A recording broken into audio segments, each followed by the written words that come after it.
لو سألتوني ايه احسن مكان ممكن ناكل فيه برجر، هقول لكم طبعا في البيت، لانك هتعملي ساندويتش برجر في منتهى الجمال بأبسط التكاليف.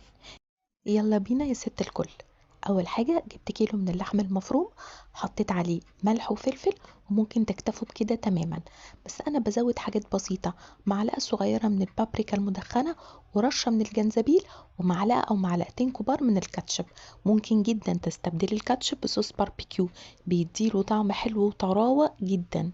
بعد كده بعملهم كور بالطريقة دي على قد البرجرية بتاعتي، تقريبا قد بعض، وبسيبهم في التلاجة لغاية ما احضر بقية المكونات.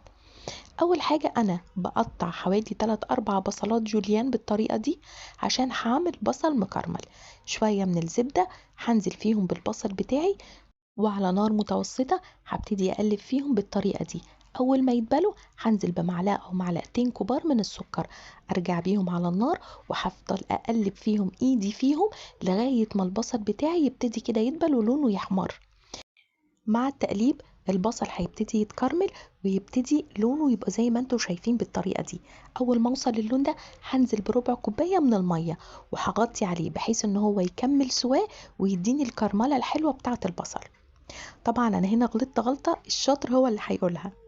انا استعملت بصل احمر، والمفروض كنت استعمل بصل ابيض عشان يبقى سهل في الكرملة.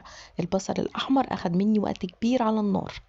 دلوقتي هبتدي اعمل البرجر. عايزين تعملوه بالمكبس زي ما انا بعمله، عايزين تعملوه سماش برجر في الطاسة، اللي انتوا عايزينه، الطريقة اللي انتوا بتحبوها على حسب حابينه رفيع ولا تخين.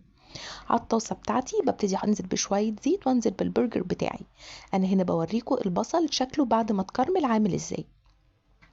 هبدأ انزل في البولة بتاعتي واسيبه يبرد اثناء ما البرجر بتاعي بيستوي على النار. ملحوظة مهمة: ما تقلبوش البرجر بتاعكم إلا ما تلاقوا الحروف بتاعته بدأت تحمر وتستوي. لما تلاقوه استوي ابتدوا اقلبوه واحدة واحدة عشان ما يتفككش منكم.